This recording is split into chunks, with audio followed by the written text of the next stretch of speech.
The live TV, सच सबसे आगे। नमस्कार, मैं हर्षिता सिंह और आप देख रहे हैं द लाइव टीवी।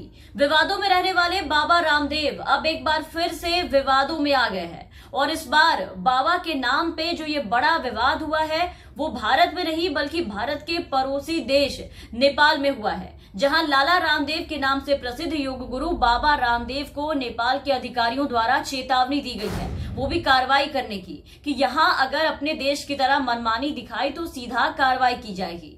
जी हां, योग गुरु बाबा रामदेव के 2 टीवी चैनल को लेकर के ये चेतावनी दी गई है, जिसे बाबा रामदेव नेपाल में भी लॉन्च करने वाले थे। पिछले दिनों ये खबरें आई थी, वहां से उन्हें अपने चैनल लॉन्च करने और वहां के वरिष्ठ अधिकारियों की तरफ से ये वार्निंग मिली है कि अगर नेपाल में बाबा रामदेव ने बिना मंजूरी या बिना जरूरी प्रक्रिया, कानूनी प्रक्रिया जो है उसका पालन किए बगैर रामदेव ने अपने चैनलों को संचालित किया है तो सरकार उनके खिलाफ कार्रवाई करेगी। वहां के वरिष्ठ अधिकारी ने रामदेव बाबा को यह चेतावनी दी है, उनके साथ साथ आचार्य कृष्णा को भी। भारत के पड़ोसी देश नेपाल में अब रामदेव के 2 टेलीविजन चैनलों को बिना रजिस्ट्रेशन के चलाने का आरोप है। नेपाल के इंफॉर्मेशन एंड ब्रॉडकास्टिंग डिपार्टमेंट जो है वहां उसने इस पर आपत्ति जताई है। इनका कहना है कि बाबा रामदेव ने दूसरे देश यानी कि नेपाल में भारत की तरह अपना राज समझकर अपनी मनमानी करने की कोशिश की। नेपाल के इंफॉर्मेशन और ब्रॉडकास्ट डिपार्टमेंट के जो महानिदेशक है गोगोन बहादुर हमाल,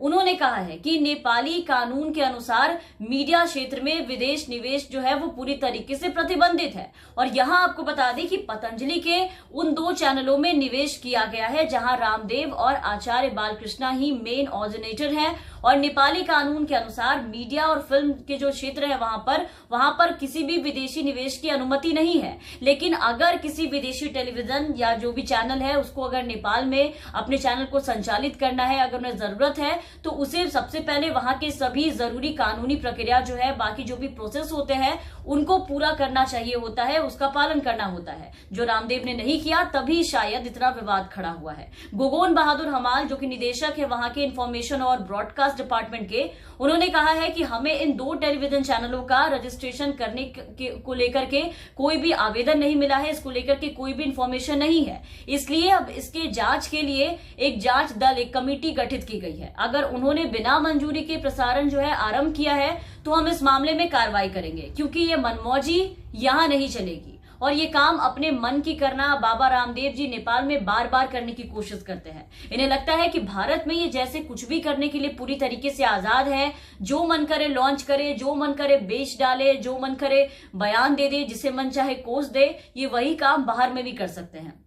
और अगर कोई मसला हुआ तो बचाने के लिए मोदी सरकार का हाथ बाबा रामदेव के ऊपर है, लेकिन ऐसा हुआ नहीं। ये दूसरी बार है जब नेपाल में बाबा रामदेव बुरी तरीके से विवादों में आए हैं। ये पहली बार नहीं है जब पतंजलि नेपाल में विवादों में आया है। इससे पहले जून में जब कोविड का जो असर है काफी ज्यादा दिखाई दे रहा था, कोविड का प्रकोप था, नेपाल में कोरोनिल कीट पर प्रतिबंध लगा दिया गया था। नेपाल ने पतंजलि को कोरोनिल कीट के वितरण पर रोक दिया था। रामदेव की कंपनी पतंजलि ने अपने कोरोनिल का प्रचार करने के लिए नेपाल को कोरोनिल कीट उपहार के तौर पर गिफ्ट किया था, भेजा था। लेकिन नेपाल की सरकार ने यह कहकर रोक दिया कि कोविड-19 में कोरोनिल के प्रभावी दवा होने के कोई भी सबूत नहीं है, ऐसा कुछ भी अब तक प्रूफ नहीं हो पाया है, इसलिए इसके वितरण पर नेपाल में रोक लगाई गई है, जिससे बाबा रामदेव को बड़ा झटका लगा था। सारे प्रचार प्रसार उनके नेपाल में जो पहुंचने का जरिया था वो वहीं थम गए थे, या यूं कह लें कि बिजनेस बंद हो गया था, इनका बिजनेस को काफी घाटा लगा था।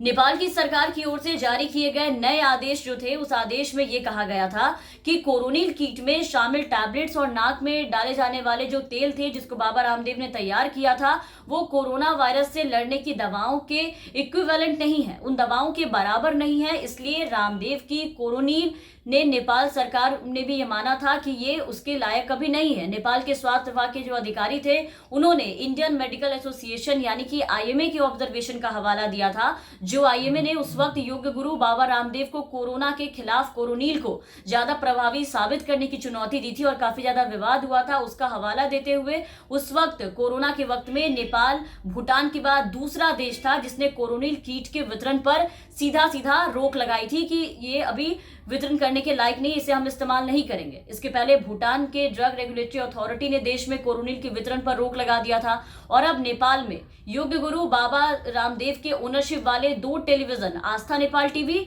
और पतंजलि नेपाल टीवी, इन दोनों चैनलों को बिना रजिस्ट्रेशन के चलाने से संचालित किए जाने के बाद वहां पर हंगामा खड़ा हो गया है और उसको लेकर के अब बाबा रामदेव पर कार्रवाई करने की बात कही जा रही है। फिलहाल इसके जांच के आदेश दे दिए गए हैं। तो इन सब के बाद जब जांच के लिए जो टीम गठित की गई है उसमें अब देखना होगा कि जांच में क्या कुछ निकल करके सामने आता है और रामदेव ने परमिशन लिए बिना, क्या वहां के कानूनों का पालन किए बिना इस तरीके से अपने चैनलों को संचालित किया है या फिर नहीं, ये जांच के बाद पता चलेगा। तमाम अपडेट्स और खबरों के लिए आप बने रहे द लाइव टीवी के साथ। धन्यवाद।